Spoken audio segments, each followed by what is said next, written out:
When I feel I'm not enough, when I feel unworthy of your love, when I'm doubting and alone, broken, far away from home, when I've all but forgotten you, and I've all out forsaken you,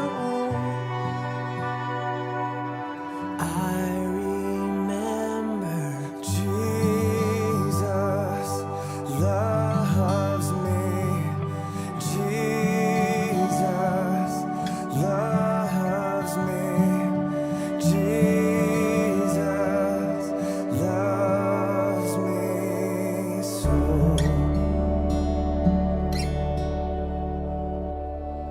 When I think about the way you spoke the word and worlds were made,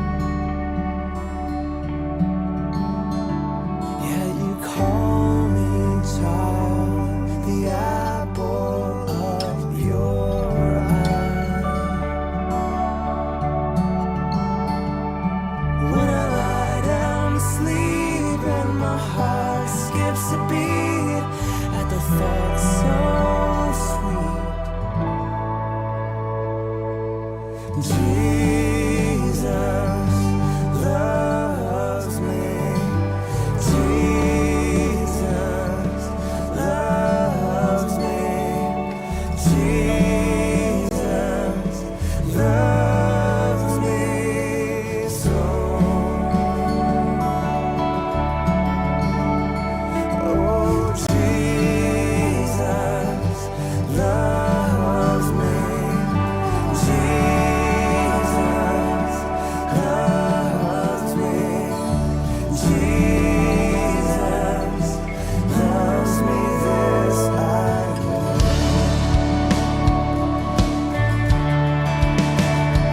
Neither death nor life, not angels nor demons, not anything that is to come. Neither depth nor height, not all of creation can separate me from your love. From your love, neither death nor life, angels nor demons, not anything that is to come. Neither depth nor height, all of creation can separate me from your love.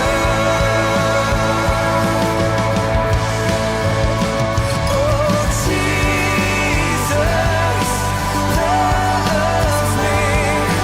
Jesus loves me. Jesus loves me so. Oh, Jesus loves me. Jesus loves me. Jesus loves me, this I know. Your arms are open wide.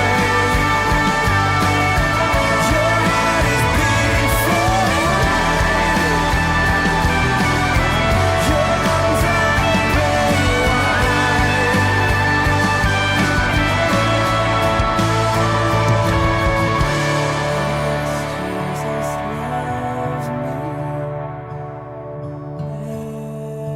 Jesus loves me. Yes, Jesus loves me. The Bible tells me so.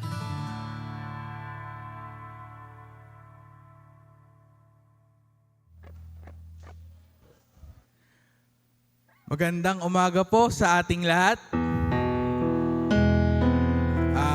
Inanyayahan ko po ang lahat na batiin ang ating mga nasa harapan, sa likod at mga katabi ng isang mapagpalang umaga sa inyo, aking kapatid.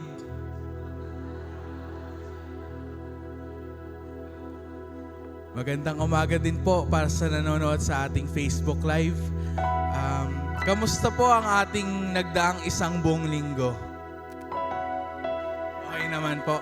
Praise the Lord, praise the Lord. Inaanyahan ko po ng lahat na tumayo para sa ating call to worship na matatagpuan sa Psalm 135 verse 1 to 3. Sabay-sabay po tayong magbasa. 1, 2, 3, begin. Praise the Lord. Praise the name of the Lord. Praise Him, O you servants of the Lord.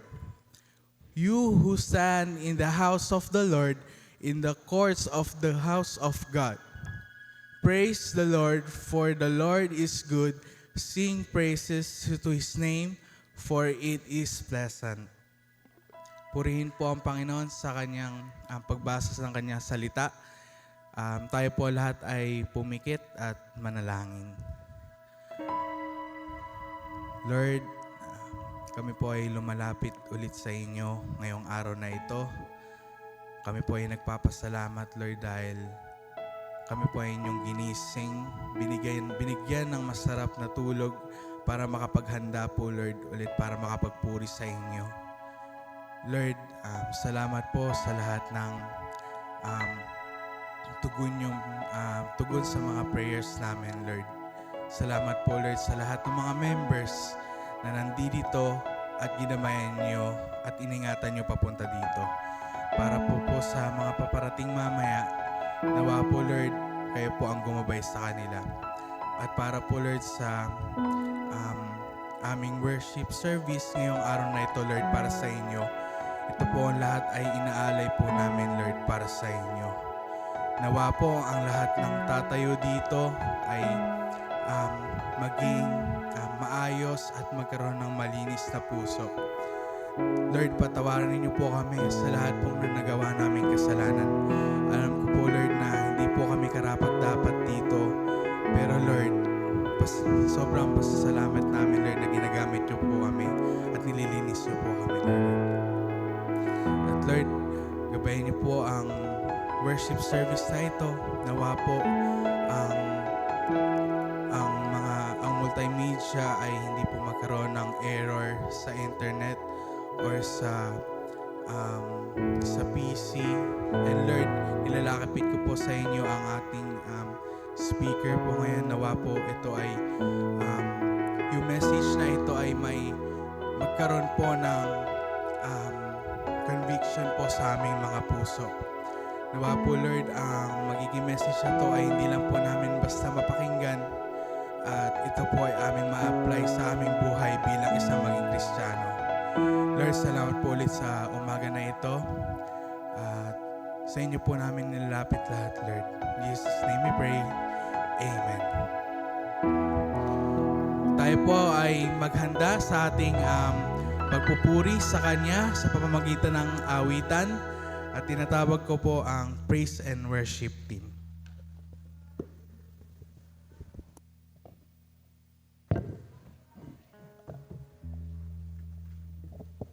Magandang umaga po sa bawat isa. Good morning po.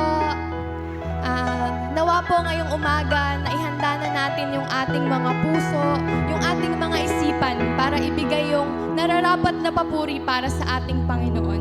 Dahil kahit gaano natin subukang isipin o ilarawan kung gaano kagaling, kung gaano kadakila ang ating Panginoon, kulang pa rin ang mga salita. Kaya ngayong umaga, ibigay po natin yung nararapat na papuri, best na papuri, at pagpuri tayo ng may saya at may galak sa ating mga puso. Amen po ba? Amen.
unbreakable, uncontainable.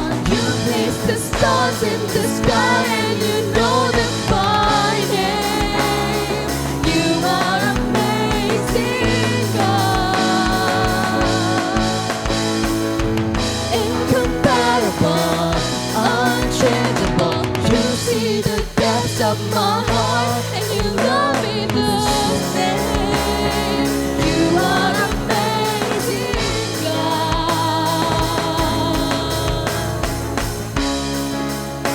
Yes, you are amazing, God.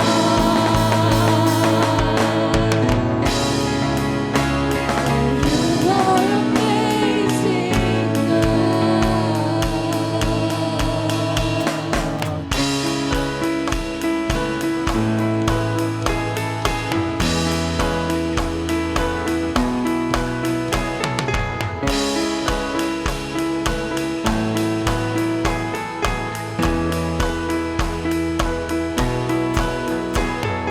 Water you turn into wine. Open the eyes of the blind. There's no one like you.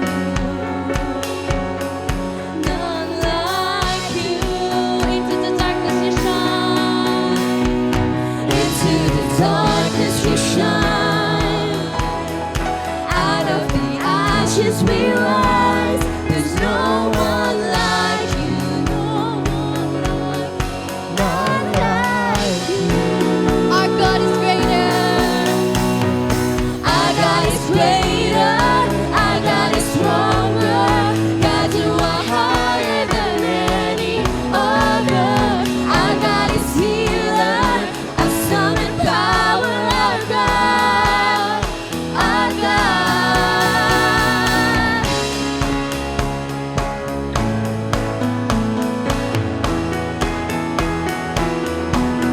Into the darkness. Into the darkness you shine. Out of the ashes we rise. There's no one like you. None like you.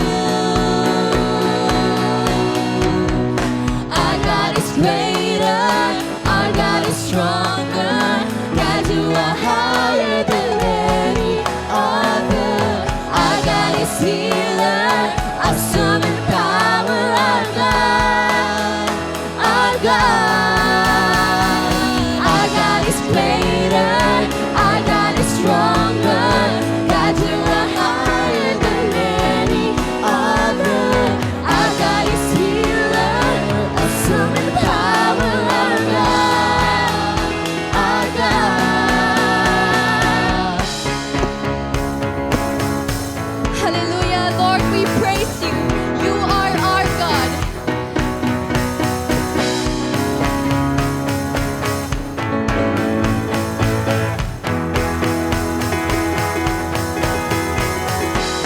And if our God is for us, then who could ever stop us? And if our God is with us, then what could stand against? And if our God is for us, then who could ever stop us? And if our God is with us, then what could stand against? What could stand against? What could stand against?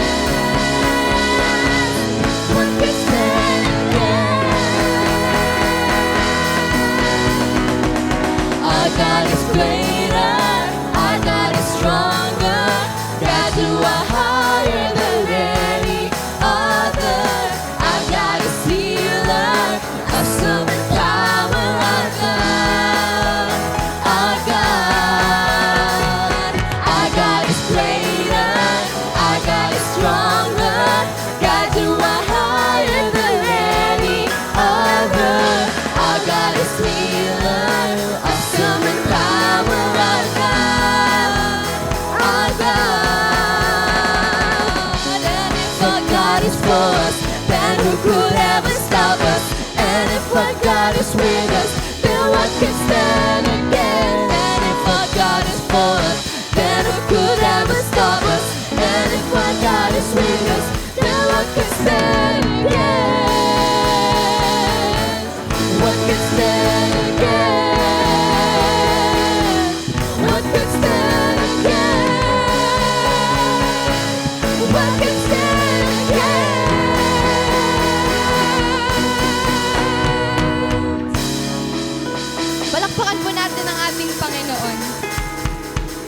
susunod po nating awitin, nire-request ko po ang bawat isa na gawin natin itong panalangin. Sabihin natin sa ating Panginoon na ihanda niya tayo, gamitin niya tayo, at ipadala niya tayo kung saan niya tayo gusto at nararapat. Dahil alam ng Panginoon kung ano yung best para sa atin.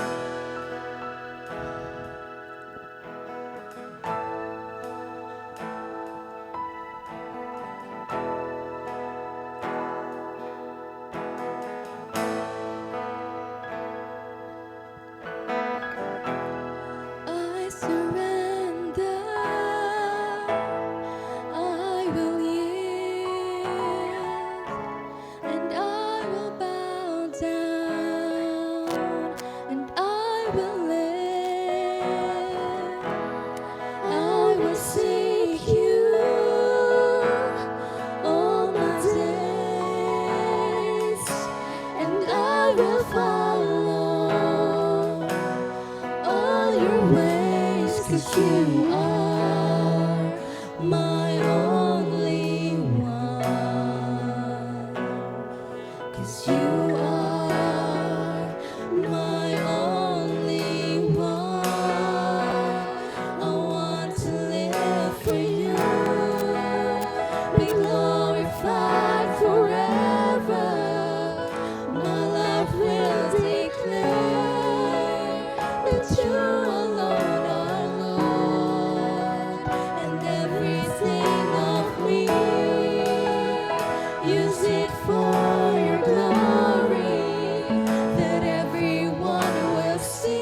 tunay, Panginoon. Ito po ang aming panalangin. Salamat, Panginoon, sa inihahanda mo para sa amin.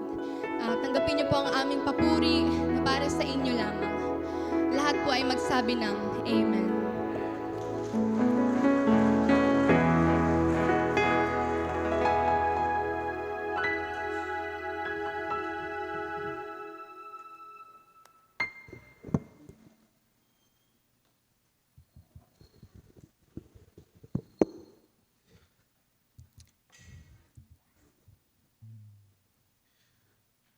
Talagang napakasarap pagpuri sa Panginoon.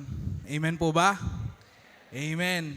Salamat sa music ministry, sa praise and worship team, sa magandang praise and worship. Ngayon po ay inaanyahan ko po na sa mga kaya pong tumayo, makakatayo po tayo para po sa ating pastoral prayer. Tinatawagan ko po si Brother Jesse Angeles.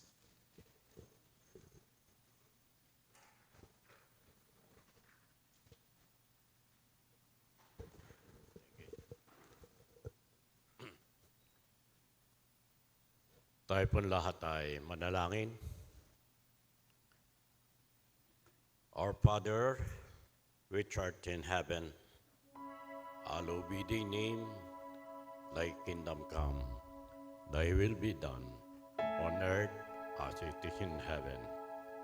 Narito kami, Ama, patuloy na sa iyo lumalapit. Patuloy na kayo aming mapapurihan sa oras na ito, sapagkat kayo lamang ang may karapatan na tanggapin ang lahat ng aming pagpapasalamat, ang aming pagsamba, sapagkat kayo ay Diyos noon, ngayon at magpakailanman. Ama, salamat po ng marami dahil kayo ang nagtutustos sa aming kabuhayan. Kayo ang nagbibigay sa amin ng lakas at buhay upang magampanan namin ang aming tungkulin sa aming bawat pamilya, na kami magkaroon ng trabaho ng mga pinagkakakitaan. At ang lakas at buhay ay utang namin sa inyo, sapagkat kami nakakakilos at kami nagkakaroon ng kalusugan para makapagtrabaho at masistentuhan ng aming mga pamilya. Maraming pong salamat. Ang oras na ito ay oras mo para kami ay sambahin ka, pasalamatan ka, at patuloy na itaas ka sa aming mga buhay. Kami, Ama, ay hindi natatapos sa araw na ito, kundi sa araw-araw ng aming mga buhay. Makita ang tunay na larawan mo sa amin, na kami lumalakad na mayroong katapatan sa inyo. At higit sa lahat, Ama, hindi lamang pag-ibig mo ang kailangan namin, higit namin kailangan ang inyong katarungan. Patawarin mo po kami, Ama, sapagkat kami ay patuloy na nagkakasala pa rin sa aming paglabas sa bahay dalangin na ito. Sa buong linggo magdaraan, hindi pwedeng hindi kami magkasala, sapagkat ang aming mundo na ginagalawan ay puro kasalanan. Tulungan mo kami huwag mahawa nito. Tulungan mo kami at bigyan ng kalakasan mapagtagumpayan ang lahat ng klase ng pagsubok na narito. Alam po namin na sa pagsubok, doon mo tinitingnan ang aming pananampalataya. Doon mo binabase ang aming pananalig sa inyo, sapagkat alam po namin na hanggang kami ay inyong tinuturing na anak, binibigyan mo kami ng lakas para mapagtagumpayan ito. Dalangin ko rin po, Panginoon, sa mga oras na ito, ang mga kapatiran namin na nasa banig ng karamdaman. Ang mga iba ay nagkakaroon ng problema sa kanilang physical na kanyuan, at ito ay nagpapahina sa kanila. Dalangin ko po, Ama, patuloy mong palakasin ang kanilang mga katawan at higit sa lahat ang kanilang pananampalataya sa iyo. Ama, marami pong salamat sapagkat tinatanggap mo ang bawat pagpupuri namin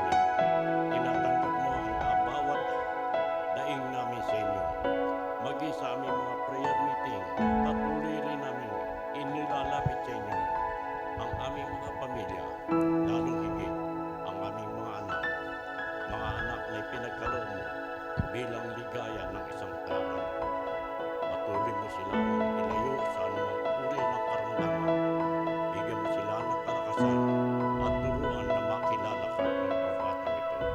Salamat po sa mga supling na ipinagkaloob mo at ito ay aming ipinagpapasalamat ng lubusan sa inyo sapagkat ito ang aming kaligayahan. Salamat din po, Ama, sa mga senior na narito na isang pagpapala para sa amin. Makita lamang po namin sila kahit hindi nagsasalita ay isa na rin pagpapala sapagkat nagtitiyaga sila na kayo'y sambahin sa Espiritu at katotohanan. Salamat po sa umaga ito at tanggapin mo ang lahat ng aming pagpupuri, ang lahat naming pagsamba. Sa tanging pangalan ng Panginoong Jesus, kami po ay nagpapasalamat. Amen.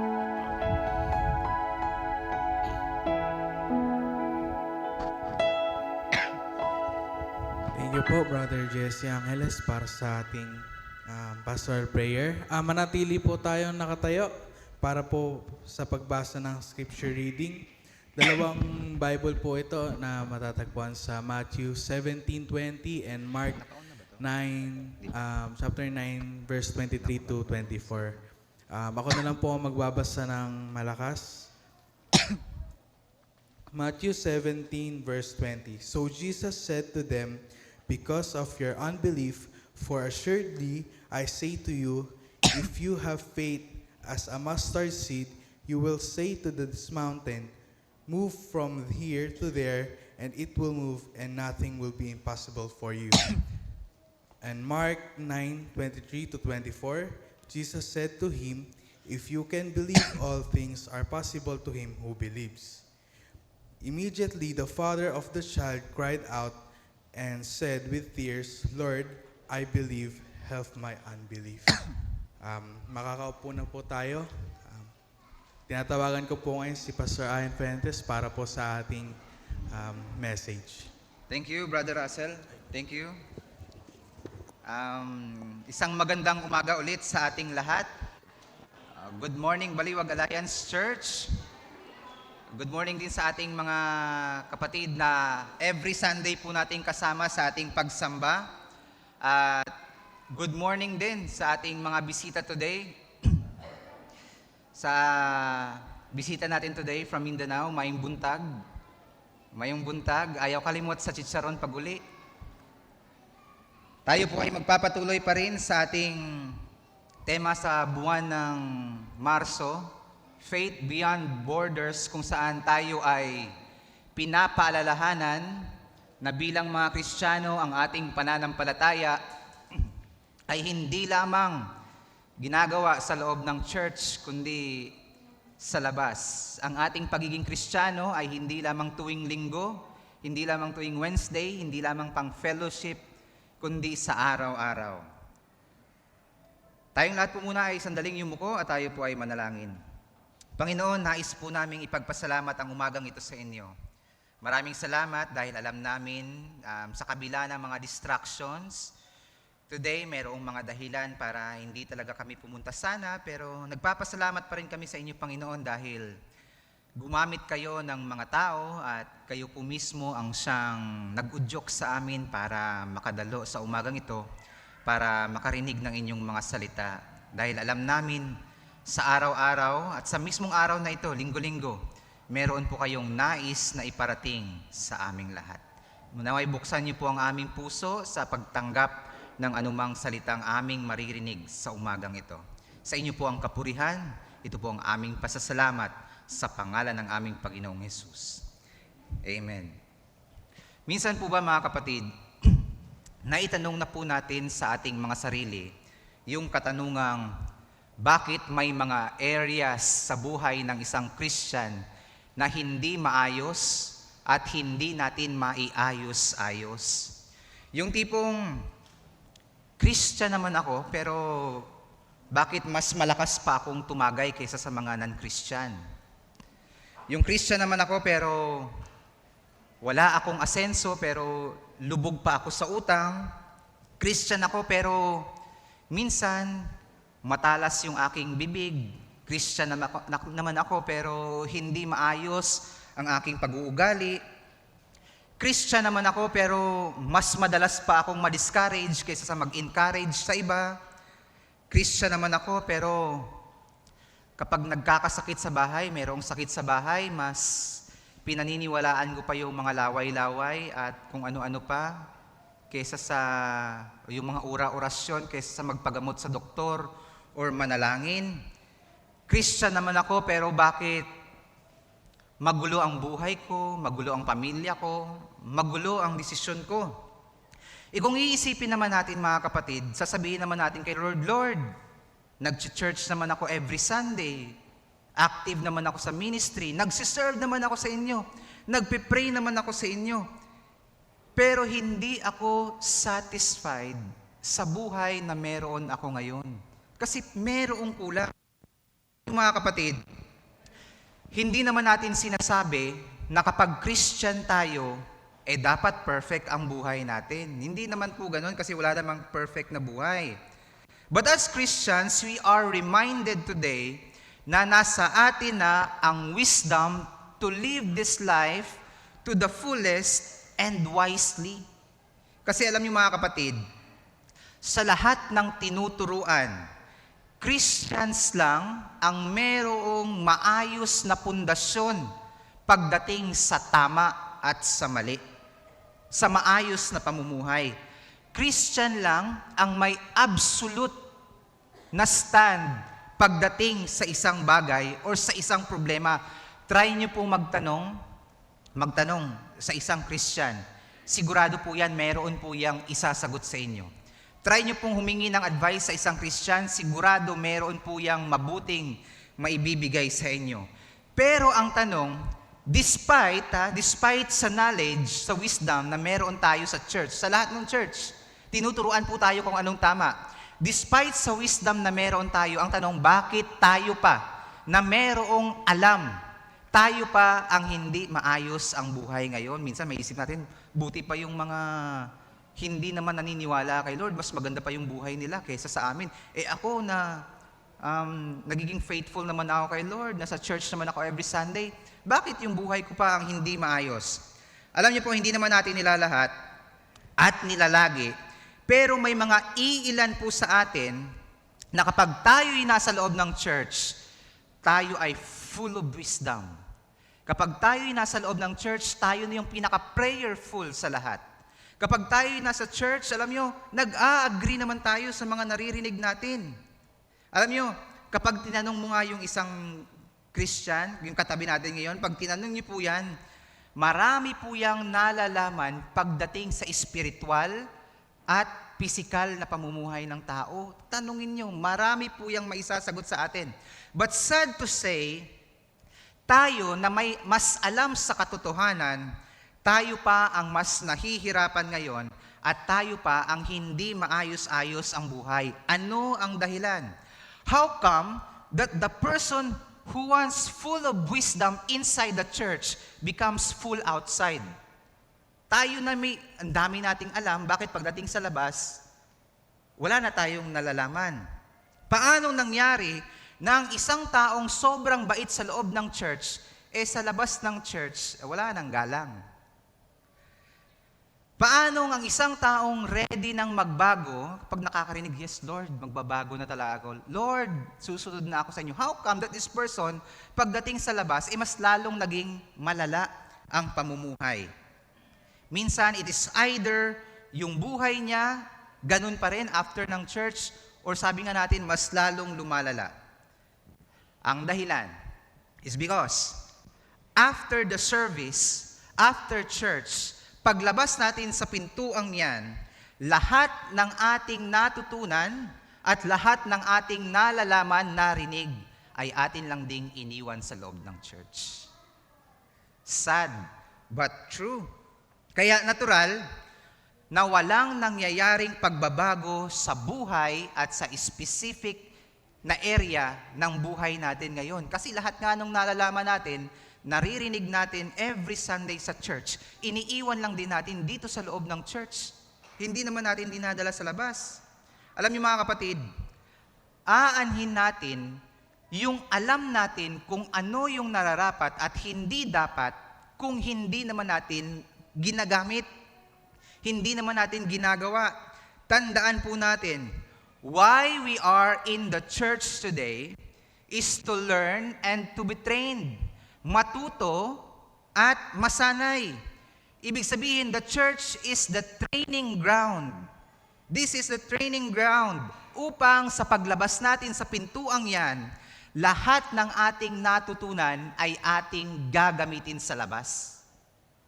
Gagamitin po natin yan sa labas. Remember that the real challenge and the real problem happens outside the church.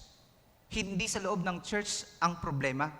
Sa labas nangyayari ang challenge natin. Isipin po natin to Kung ang weakness natin ay sigarilyo, pag-inom o kahit anong bisyo, hindi nyo po yan makikita sa loob ng church. Kaya hindi nyo naman pwedeng sabihin na tempt kasi ako sa church, may nag-umiinom sa church. Hindi. All of the problems and hard situation is happening outside. Kaya nga tayo nasa church to train upang yung matutunan natin dito, gagamitin natin sa labas. Kaya tayo nandito sa church upang matutunan nating baguhin ang ating buhay at ang ating pag-uugali. Upang sa paglabas natin sa church na ito, it is the perfect time to exercise what we have learned inside this church. Hindi namin kayo tinuturuan or hindi kami nagsisermon dito para iwan lang natin dito sa loob or para meron lang tayong alam. Why we are in the church? Para matuto tayong maging wise. Matuto tayong magkaroon ng idea, maging wise sa buhay upang paglabas natin ng church, hindi ko naman sinasabing wag nang magkamali, pero maiwasan natin ang pagkakamali kasi the church, the word of the Lord is teaching us the wisdom for us to be wise. Bakit tayo nasa loob ng church? Because inside the church, this is the time to learn to have faith, to obey God, upang paglabas natin sa church na ito, matutunan nating sumunod, manampalataya kay Lord. Amen? Amen. Kasi hindi po pwede mga kapatid na hanggang learning lang tayo. Hindi maganda na mayroon nga tayong natututunan. Kasi alam nyo, baliwala lahat ng ating natututunan or baliwala lang kung ang lahat ng meron tayo puro idea. Ganito ang tama, ganito ang mali, ganito yung dapat, ganito yung nararapat. Pero wala naman tayong ginagawa. Kaya ang isang Christian, hindi po sapat yung sinasabi nating head knowledge lang. Head knowledge. Marami po sa atin yan dito. Maraming alam pagdating sa Bible. Matalino ka nga, marami kang alam, hindi mo naman ginagamit, baliwala din. Sayang lang. Sayang lang yung pagkakaalam. You know the difference? There is a big difference between knowing and doing what you know. Malaki pong pinagkaiba yung may nalalaman ka doon sa ginagamit mo ang iyong kaalaman. Pag may alam ka, advantage po yun. Totoo, pag may alam ka, advantage naman talaga. Pero, ang resulta ay para lang sa may ginagawa. Pag may alam ka at wala kang ginawa, wala ring resulta yon. Pero, pag may alam ka at may ginawa ka, merong resulta. Alam niyo ang sabi nila, if you don't try, you will fail. If you try, you can still fail, but you have the chance to succeed. Halimbawa, meron kang gustong tao. Hindi ka umamin ng nararamdaman mo. Automatic, busted ka. You failed, tama? Hindi mo inamin eh. Pero, pag inamin mo yung nararamdaman mo sa taong to, busted ka pa din. At least, tinry mo naman. O busted ka nga lang. Pero malay natin na in this way, nung sinimulan mo, meron kang pagkakataon na baguhin ang sitwasyon. Kasi sinubukan mo, kesa naman sa hindi mo sinubukan. Hindi po kasi katulad ng mga nag-fail, ang mga taong gumagawa ng paraan, may pag-asa po talagang mag-succeed. Merong pag-asang mag-succeed.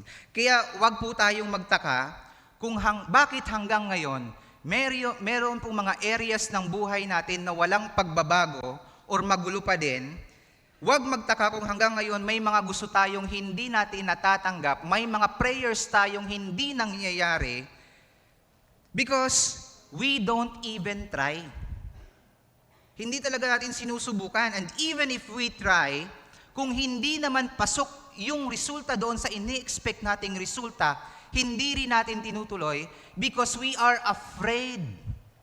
Bakit hindi natin sinusubukan? Kasi takot tayo na baka tayo'y mawalan. Takot tayo na baka maging disadvantage sa atin yung isang bagay. Baka lugi tayo kapag sinubukan natin. At kung sinubukan man natin, kung hindi rin natin gusto yung nakikita nating resulta, hindi rin natin tinutuloy. Sabi natin kanina, Lord, walang changes kahit nagsiserve ako sa inyo. Walang changes sa buhay ko kahit nagpe-pray ako sa inyo, kahit sumusunod naman ako sa inyo. Ang tanong, kung nagsiserve man tayo, bakit tayo nagsiserve? Nagsiserve po ba tayo dahil gusto nating mag-serve kay Lord? Or nagsiserve lang tayo kasi meron tayong gustong hingin kay Lord? Sinabi natin kanina, Lord, nagpe-pray naman ako. Pero ang tanong, bakit tayo nagpe-pray? Do we pray to commune with God? Or kaya lang tayo nagpe-pray kasi meron tayong gustong hilingin kay Lord? Sinasabi natin, Lord, nagsiserve naman ako sa inyo. Ang tanong, bakit tayo nagsiserve?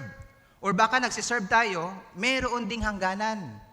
Yung tipong, Lord, sige, magsiserve ako sa inyo, pero ganito. Pero dapat ganyan. Pero sana ganito. Sana ganyan. Sa binasa nating text kanina, Jesus is encouraging us kung gusto natin ng pagbabago sa buhay, kung gusto nating may mangyaring maganda sa ating buhay, mabago ang ating sitwasyon, live better than yesterday. Live better than yesterday. Mamuhay ng mas maayos kesa sa pamumuhay natin kahapon.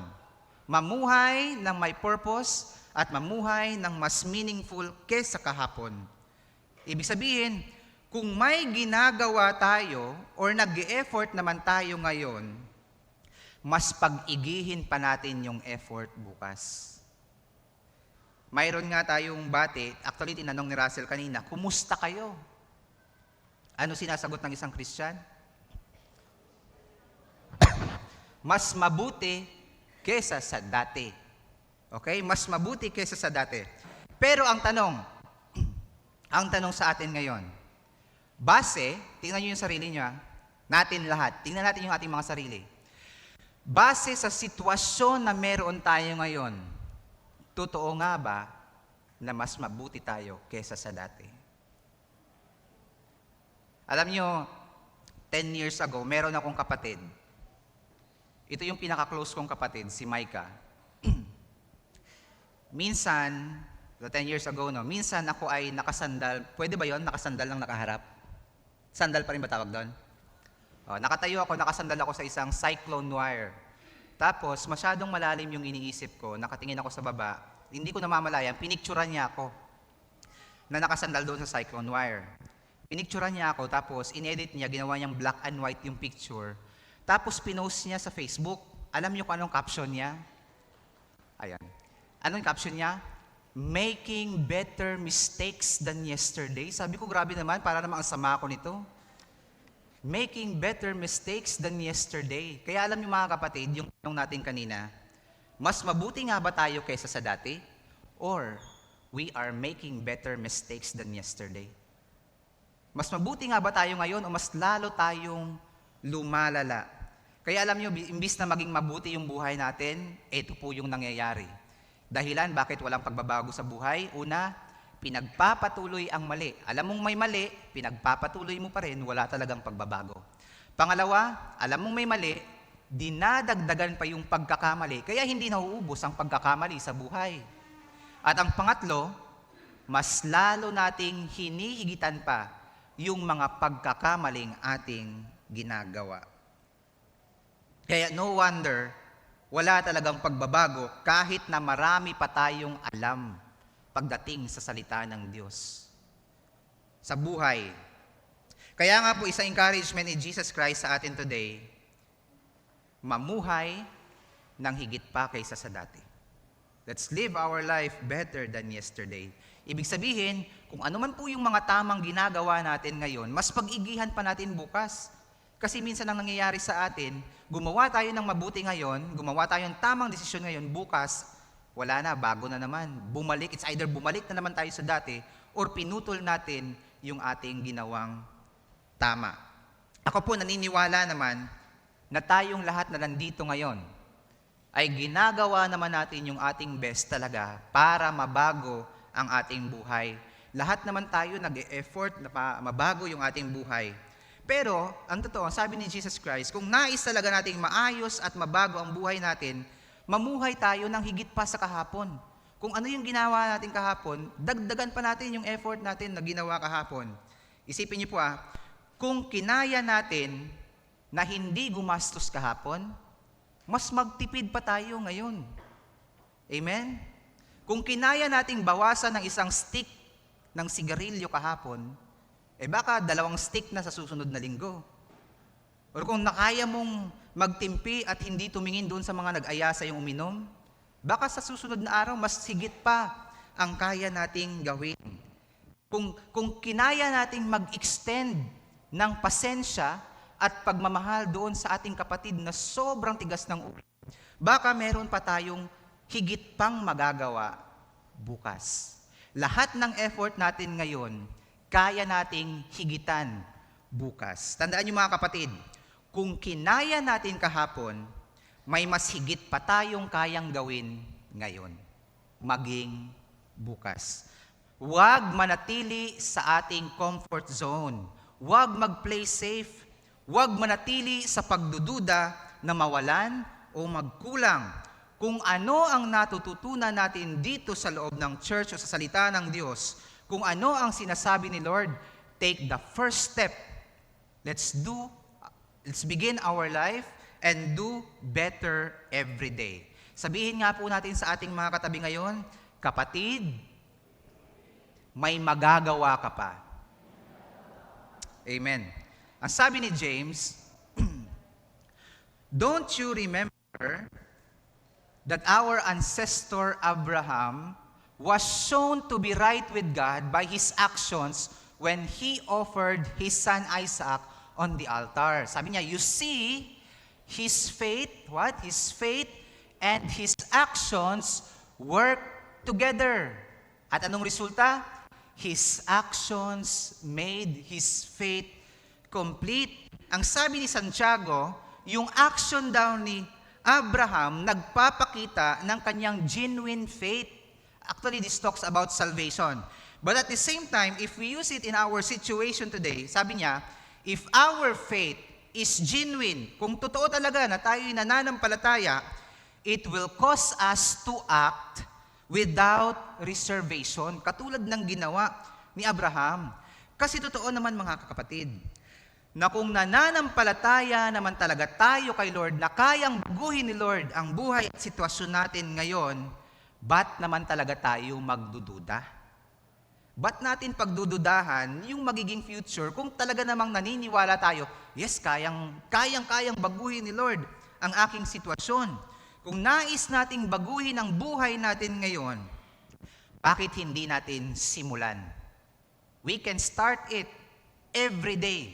Every day. Kung magkamali tayo bukas din, start another day. Pwede nating simulan ang ating buhay. Alam niyo mga kapatid, totoo naman, mahirap bitawan ng isang bagay na nakaugalian na natin. Mahirap iwanan ng isang bagay na naging bahagi na ng ating buhay. At alam nyo, mas nakakatakot na sa atin na subukan ang mga bagay na ngayon pa lamang nating gagawin. Mahirap talaga. Pero ang sabi ni James, you see, his faith and his actions work together, and the result, his actions made his faith complete. Ibig sabihin, ang kukompleto sa desire natin ngayon Ang bubuo sa kaligayahan natin ngayon, ang katuparan sa ating mga panalangin at pagbabago sa buhay natin is that when our faith and our actions work together. Yun ang kukumpleto sa kaligayahan ng tao. Hindi yung puro tayo faith, wala naman tayong ginagawa. Kaya wala talagang pagbabagong mangyayari. Kaya normal po na sa buhay ng tao, walang pagbabago, sabi nga natin, kasi puro tayo faith, walang ginagawa. Sabi natin, Lord, I believe in you. Naniniwala ako sa inyo, Lord, na magiging maayos din ang lahat. Pero paano magiging maayos ang mga bagay kung wala tayong ginagawa? You have faith, we have faith, but we are afraid. Takot tayo. We have faith, pero ayaw nating bitawan. You want to follow God, pero in your own time and in your own way. Kaya natural, walang pagbabago kasi masyado tayong umaasa doon sa ating mga kakayanan at sa ating mga sarili. Kaya nga po, sabi ni Jesus Christ, bakit hindi mo subukang mamuhay sa labas ng iyong comfort zone? Kailangan nating manampalataya ng higit pa sa pananampalataya na ginawa natin kahapon. Kaya nga po yung theme natin for this whole month, Faith Beyond Borders, it reminds us to go beyond what we can do. Higitan pa yung kaya nating gawin. Kasi yung faith, it's not just a thought or idea. It is something that we need to act. Kailangan talaga may kilos. Alam niyo po sa Middle East, isa sa pinakamaliit na buto ay ang mustard seed, ang buto ng mustasa. But look, ay nawala. Wala dyan, sige. Mali ata yung nasend ko kay Roan. Sige. Kung titignan natin, yung buto ng mustasa, nakita na ba kayo ng buto ng mustasa? Ayan. Yung buto ng mustasa, hindi mo yan makikita mula dyan hanggang dito. Pero pag yan po ay lumaki, tumubo, mas malaki pa po yan kay Pastor Ayan ng siguro mga 20 times bigger than Pastor Ayan. Pero anong sabi ni Jesus Christ? Tandaan nyo, kung kayo'y may pananampalataya sa Diyos na sinlaki ng buto ng mustasa, maari ninyong sabihin sa bundok na ito, lumipat ka roon at ito'y lilipat nga. Tunay na walang bagay na hindi ninyo magagawa. Tingnan po natin yung ginamit ni Jesus Christ na comparison, buto ng mustasa. Imagine, sasabihin sa inyo ni Jesus Christ na yung pananampalataya natin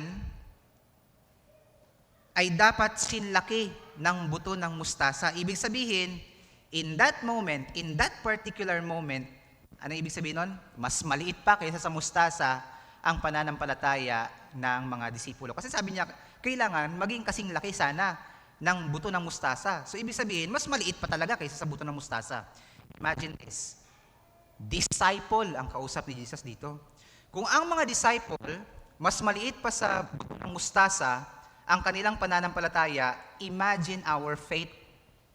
Siguro sa atin, siguro, kailangan pang gamitan ng microscope no, para makita yung faith natin ngayon sa sobrang liit. This text reminds us na una, that indeed the reason why nothing is happening in our lives or certain area of our life is because sobrang liit talaga ng pananampalataya natin. Hindi natin yan pwedeng itanggi. Sobrang liit ng pananampalataya at yung liit ng pananampalatayang ito ay nagiging dahilan or kawalan ng possibility na mangyari ang gusto nating mangyari. Lack of faith. Isipin po natin to. Kung tayo mismo ngayon nagdududa, bakit pa tayo aasa? Kung nagdududa tayo sa kakayanan ng Diyos, ba't pa tayo aasang mangyayari yung mga bagay na gusto nating mangyari? Alam nyo, in Mark 9, dalawa po yung text na binasa natin kanina. Yung dalawang yun kasi ay halos magkaparehas ng event, pero iba lang yung nasabi doon. In Mark 9, nung kinausap ni Jesus Christ, yung tatay nung batang sinapian, ang tanong niya doon sa tatay, kailan pa ito nangyayari? Kailan pa ito nang kakaganyan? Ang sagot ng tatay, mula ng pagkabata. Mula nung bata pa yung bata. Ibig sabihin, matagal na itong nangyayari. At hindi siya gumagaling hanggang present time. Alam niyo po anong reason bakit hindi gumagaling?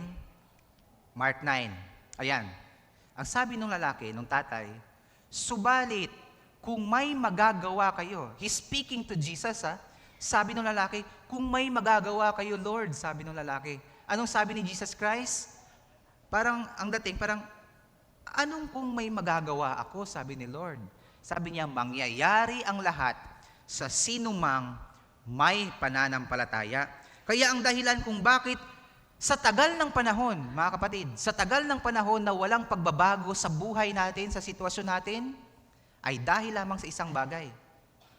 Kakulangan sa pananampalataya. Sabi niya, lack of faith. Hindi naman sa wala. Meron, maliit nga lang talaga, sabi ni Lord. Mas maliit pa sa mustasa. Lack of faith ang dahilan kung bakit merong certain area sa buhay natin ngayon na walang nangyayari. Kaya anong sabi ng lalaki kay Jesus Christ? Anong dapat sabihin natin kapag tayo ay lack of faith? We're lacking of faith. Ang sabi niya, Lord, tulungan po ninyo ako na madagdagan pa ang aking pananampalataya. Pray, let's pray na madagdagan yung ating pananampalataya. Ibig sabihin, it reminds us that we can do more than what we can do today. Meron pa po talaga tayong kayang gawin ng higit pa sa ginagawa natin ngayon. Kung maaalala natin in Mark chapter 5, 9 to Mark chapter 5, atrasan lang natin ng konti. You know the story of a woman who bleeds for 12 years. Tama? Familiar na sa atin to, lagi natin itong naririnig. Imagine niyo itong babaeng to, 12 years na nag-bleed, 12 years tiniis ang sakit at hirap, 12 years siyang nagpapagamot hanggang naubos ang kanyang pera sa pagpapagamot at sabi nga sa Bible, mas lumala pa yung kanyang sakit.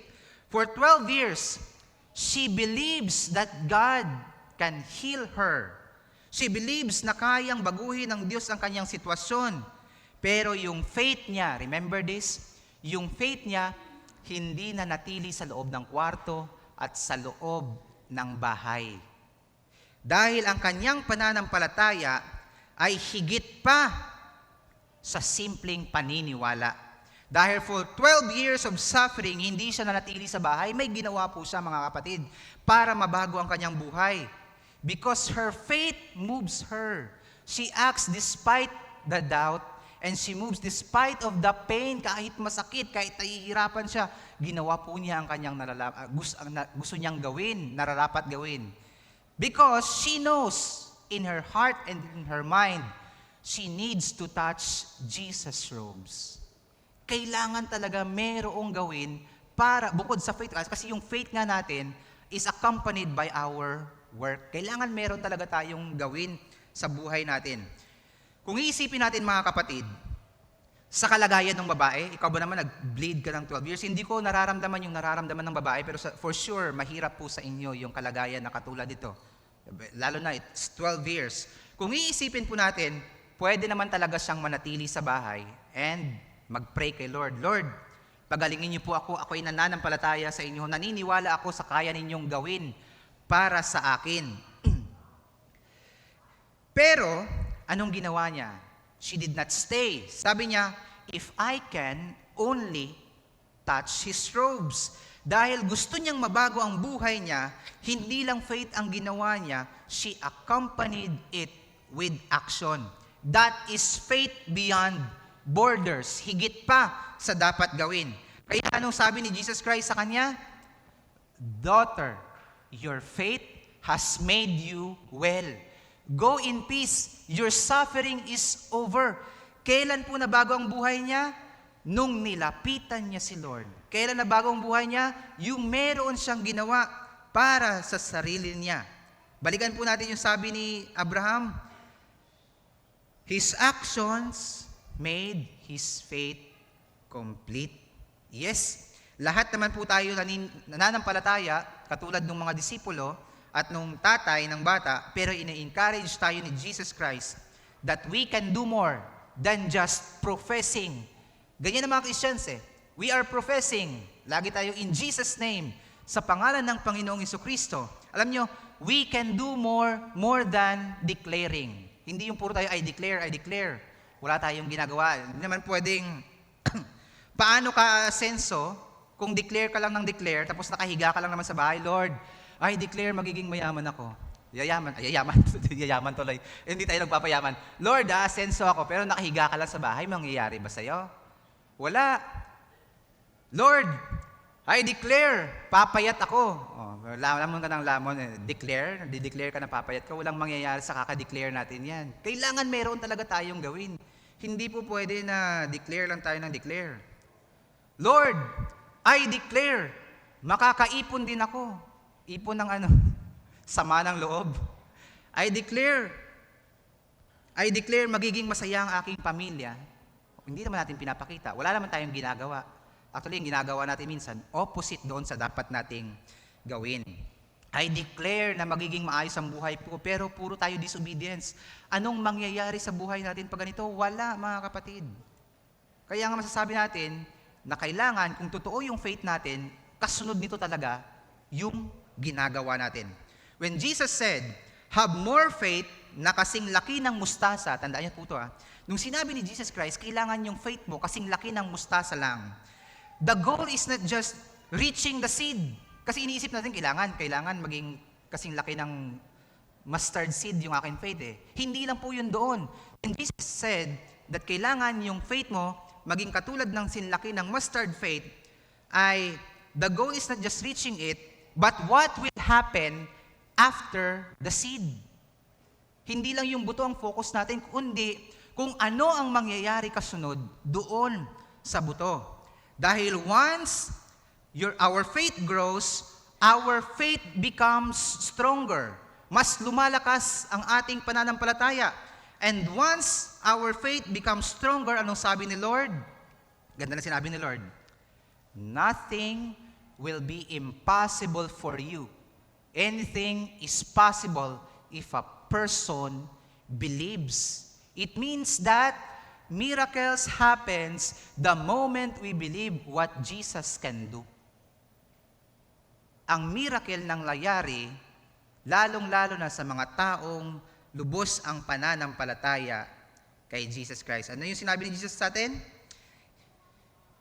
If we only trust, sabi ni Jesus, if you only trust me and believe in me, in what I can do, I will move that mountain for you. Walang bagay na hindi mangyayari kapag nanampalataya tayo sa Panginoon. Kaya lang naman walang nangyayari kasi masyado po tayong nakafocus sa ating kakayanan. Laging sarili natin yung iniisip natin, hindi na natin iniisip si Lord. Alam niyo yung mga what ifs natin, yun talaga yung pumipigil sa atin What if kasi kung ganito mangyayari, di mawawala yung ganito. What if pag ganito, ganito yung mangyayari. Yun lang naman ang kalaban ng faith Yung ating mga what if. Lord, naniniwala ako sa sinasabi ninyo sa kaya ninyong gawin. Pero what if ganito nga yung mangyari, Lord? What if ganyan yung mangyari? Kaya nga tayo tinuturuan ni Lord na manampalataya sa Diyos kasi gusto nating ipaubaya sa Kanya ang lahat ng bagay. Hindi natin pwedeng hawakan ang resulta ng lahat ng ito. Kasi siya ang mas nakakaalam ng lahat at mangyayari sa hinaharap. Kaya nga tayo nananampalataya kay Lord kasi hindi natin alam kung anong mangyayari. Hindi natin alam kung ano nangyayari bukas. That's why we have faith in the Lord. Din yung dahilan. Alam niyo po, anong araw ba ngayon? Sunday? Nung Friday lang, I was moved by a parent. Isang parent po siya ng Balka. Hindi po siya taga-BAC. Sa ibang church po siya. Pero yung anak niya dito nag-aaral. I was moved by her post. Nag-post kasi siya Nag-post siya. Nung nagbigay siya ng first fruit, hindi natin yung ginagawa sa church Sila sa church nagbibigay sila ng first fruit. Yung first fruit po ay pagbibigay ng kanyang buong salary sa isang taon. Yung unang buwan, I think that's it. Nung ibinigay niya yung kanyang first fruit, isipin mo, kung tayo yun ibibigay natin yung buong buwan na salary kay Lord, saan tayo kukuha ng gagamitin natin sa susunod na araw? Mahirap po yun. Napakahirap. Pero anong sabi niya? Anong sabi ng parent? Lord, ang lahat ng meron kami ay galing sa iyo. Indicating that their faith is bigger than what is happening or what will happen in their life. Sinasabi niya, Lord, last year, kayo ang nag-provide sa amin. Naniniwala kami, you will find a way this year and next year. At alam niyo po sa church, habang tinitingnan ko po yung giving ng church, alam niyo, ako po ay, dapat ba akong maging proud doon? Pero alam niyo, masaya ako kasi marami talaga sa inyo, you are giving more than what you can give to the Lord. And that is faith.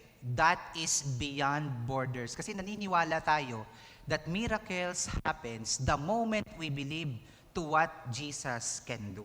Naniniwala tayo talaga kung ano yung kayang gawin ni Jesus Christ. Pero ito po hindi tungkol sa pera. But in everything that we do more than what we can do. Gawin natin yung kaya natin gawin. Kasi indeed, miracles happens the moment we believe to what Jesus can do. Kapatid, what is our mountain today?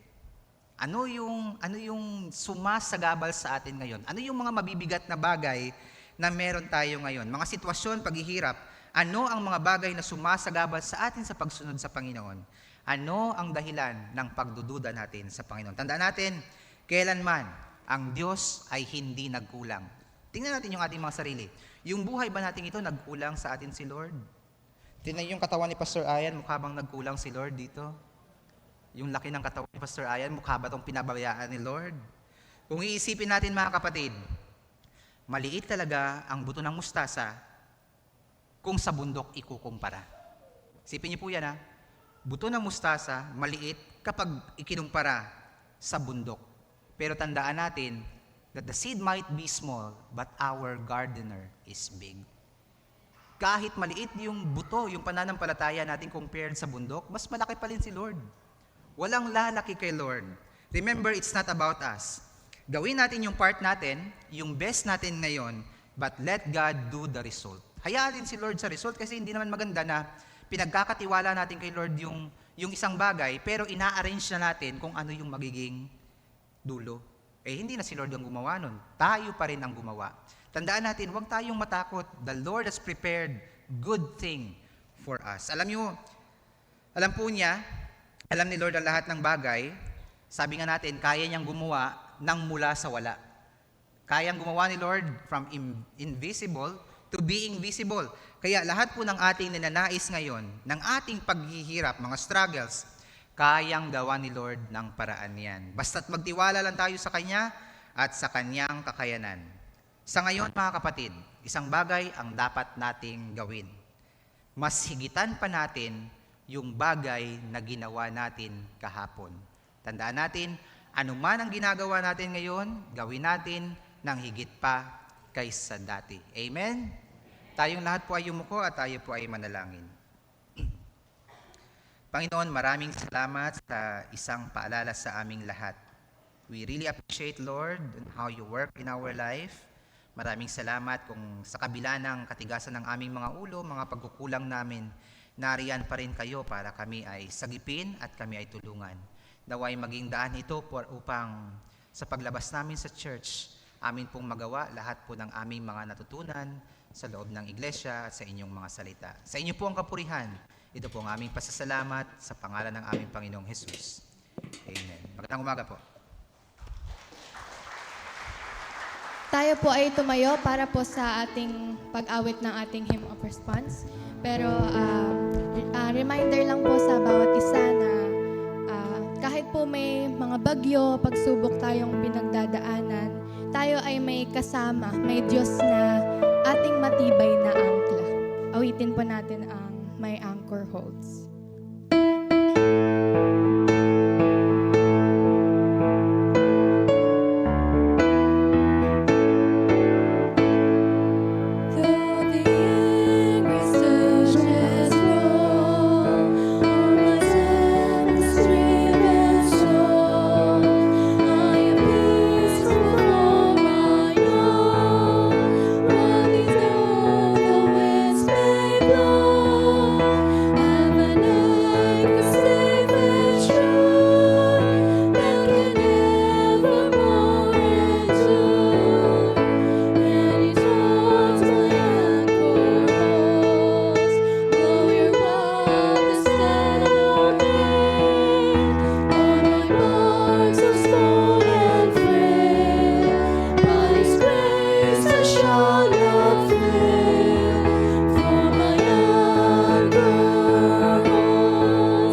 Ngayon po ay dadako na po tayo para sa ating tithes and offering.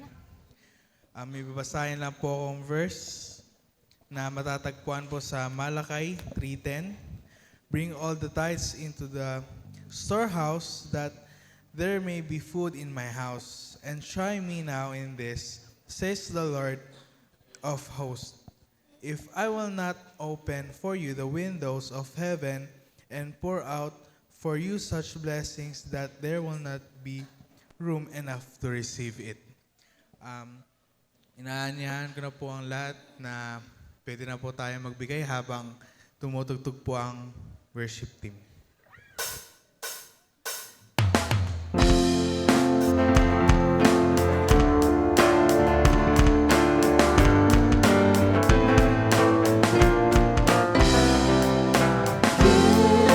And it will come back to you. Good measure, pressed down, shaken together and running over. Give, and it will come back to you. When you give to the Lord. Give, and it will come back to you. Good measure, pressed down, shaken together and running over.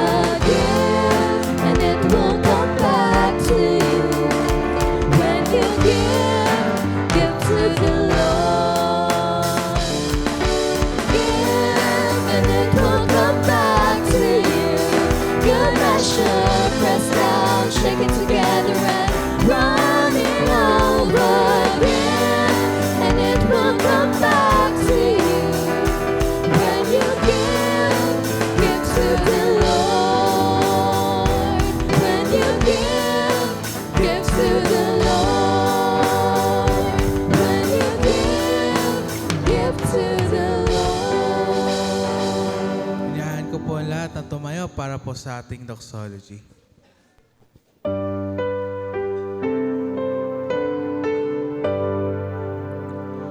Praise God from whom all blessings flow. Praise Him, all creatures here below. Praise Him above the heavenly host. Praise Father, Son, and Holy Ghost. Amen. Tayo po ay manalangin. Lord, salamat po ulit sa pagkakataon na ito na pinapanalangin po namin ang blessings na ibinigay niyo po sa amin. Lord, nawa po ang offering na ito ay magamit lang po sa inyong ministry at sa inyong iglesia. Salamat po Lord sa lahat ng blessings, lahat po ng trabaho, lahat po ng pinagkakitaan po namin Lord, para meron po kami maibigay na offering po Lord na nagmumula sa puso namin. Pagpalain niyo po ito Lord, sa pangalan ni Jesus. Amen.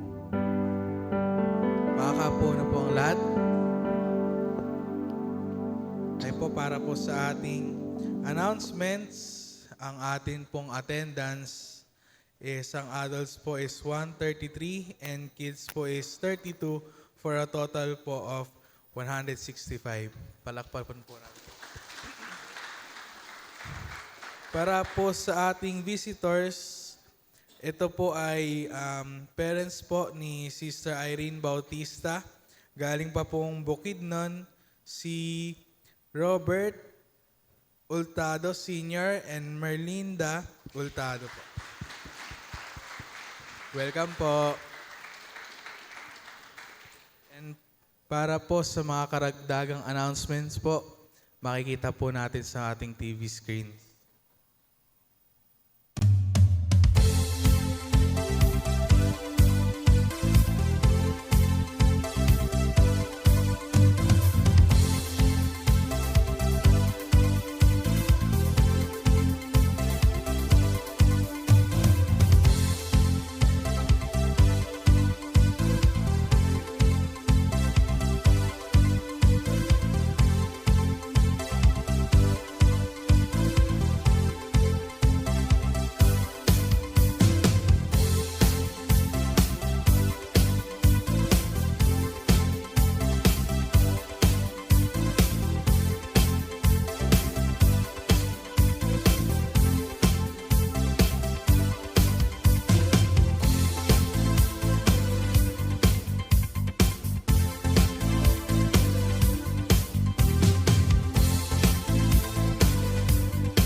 Para po sa karagdagang announcements, meron pong meeting, ay practice po mamaya ang intercessors after po nitong worship service. Para, So para po sa ating additional announcement, katulad po ng nabanggit na po namin ni Pastor Ayan several weeks ago and last week po, we encourage po dun sa mga hindi pa po nakakapag-update or nakakapagpasa ng atin pong membership form. Marami na po ang nakapagpasa, nakapagbigay sa amin, kaya marami na din po kaming na-update dun sa ating file. Pero we encourage po na dun sa mga kumuha po sa amin ni Val last time, ipasa nyo po sa amin para ma-file po namin yung mga papel po na finil upan nyo. Meron pa pong papel sa amin, so if ever po na misplace nyo, pwede pa po kayong lumapit sa amin para makapag-fill up pa po kayo. So muli po, we encourage po at kung nasa puso niyo po talaga na dito po kayo tinawag ng Panginoon para lumago, para maging part ng ating growing church dito sa Baliwag Alliance Church, we encourage po na mag-fill up po tayo ng form. Thank you po and God bless us all.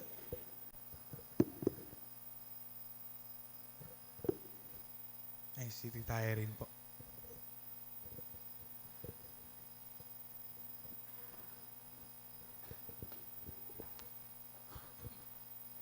Good morning po sa ating lahat. Para naman po sa mga women, sa ating Zone Fellowship sa darating na March 28 po yon, gaganapin po sa Malolos.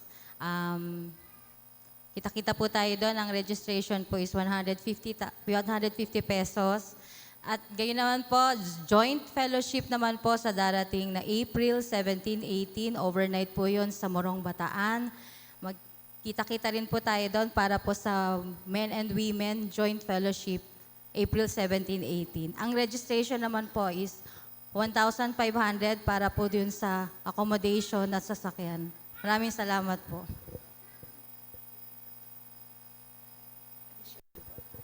Additional po ulit, para po ito sa ating Baccalaureate Sunday na gaganapin sa last Sunday po ng March.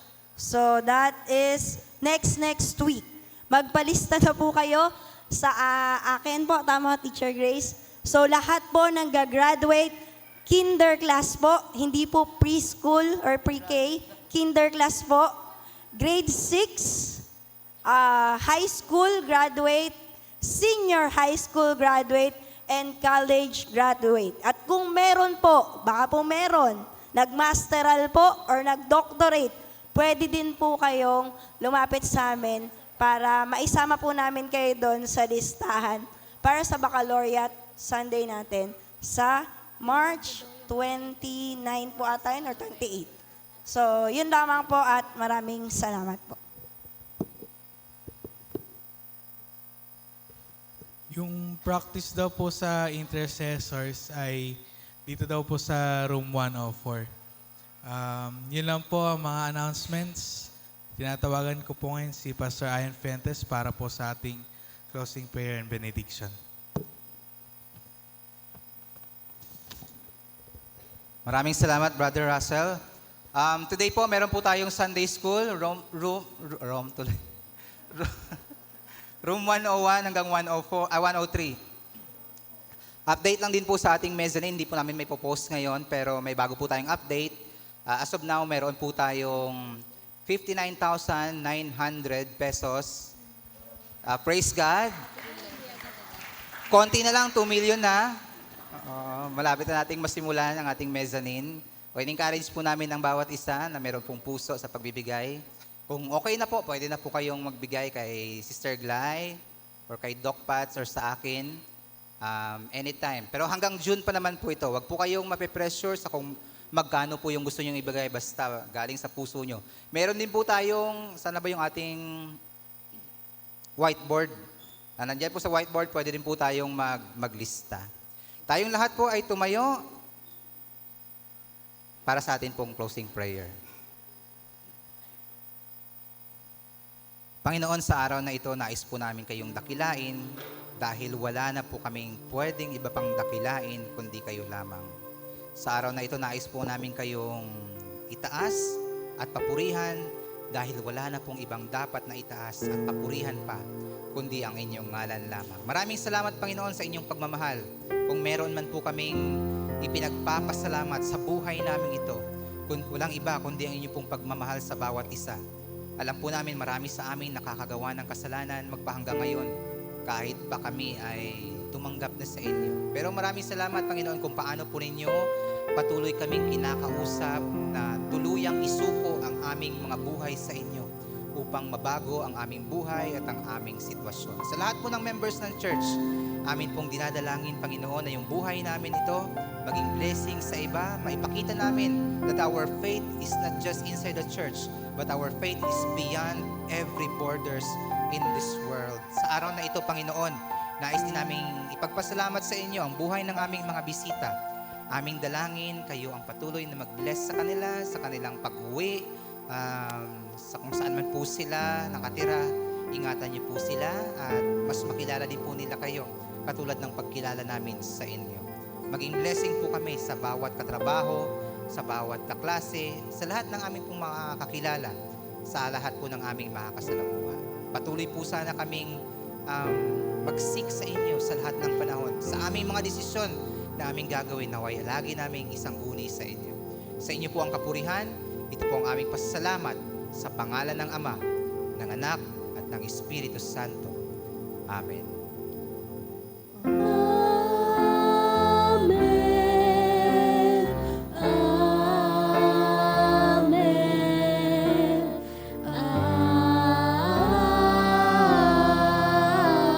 Amen. Isang magandang umaga po sa bawat isa.